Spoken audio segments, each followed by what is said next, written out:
Qozog'iston chegara bo'yidagi Kurshim va Zaysan noyalarini Xitoyga bo'lgan qarzga hisoblab, Xitoyga sotganligi ilgari surildi. Xabar Nida torining bildirishicha, Kurshim va Zaysan noyalarida o'ltiradigan qozoqlar sistemalik holda boshqa noyalarga ko'chirilayotgan bo'lib, bu ish maxfiy ib berilgan.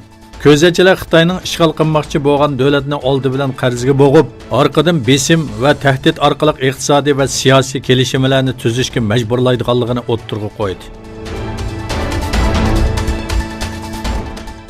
Xitoy Birlashgan Davlatlar Tashkiloti cho'ng yig'inda Sharq Turkistondagi kishilik huquq tajovuzchilarini fosh qilgan Zumrat Davudning 80 yoshlik dadisini o'ldirib jazoladi.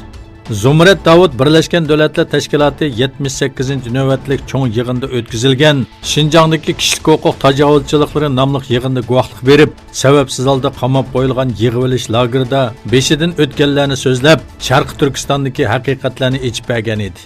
Zumrat Davudning aksiga tahdid xarakterlik tashviqot videosi ishlatkizgan Xitoy doiralari intiqom olish uchun uning boshqa oila a'zolarini tutqun qilgan. Xitoy Tashqi ishlar ministrligi Amerika Avom palatasining Hong Kong kishilik huquq va demokratiya qonun loyihasini ma'qullaganligiga norozilik bildirib, buningga qat'iy qarshi turganligini aytdi. Tashqi ishlar ministrligining bayonotchisi Gong Shuang bu haqda to'xtalib, Amerika Avom palatasining atalmish Hong Kong kishilik huquq va demokratiya qonun loyihasini ma'qullaganligiga qattiq norozilik bildiramiz va qat'iy qarshi turamiz dedi. Liviyaning Al-Homs shahri sahilida 70 nafar qonunsiz ko'chman qutqizib olindi. Davlatlik birlashma hukumatining rasmiy ommaviy taratquv hisobida e'lon qilinishicha, Homs shahridan 95 mil yiroqlikda elib berilayotgan qutqizish harakati natijasida bir havo kemasidan 90 nafar qonunsiz ko'chman qutqizib olingan.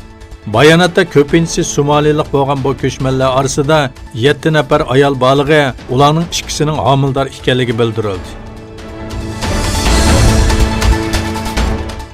Rossiya davlatining strategik nuqtalaridan biri deb qaralgan Altay rayoniga BOKM3 nomli havo mudofaa sistemasi o'rnashtirildi.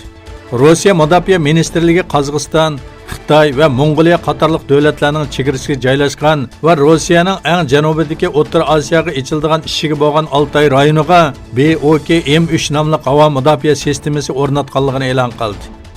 Shuning bilan birga Rossiyada Amerikalik 3 diplomatning Sezgur rayoniga ruxsatsiz kirganligi uchun tutib turilganligi o'ttirg'i chiqdi.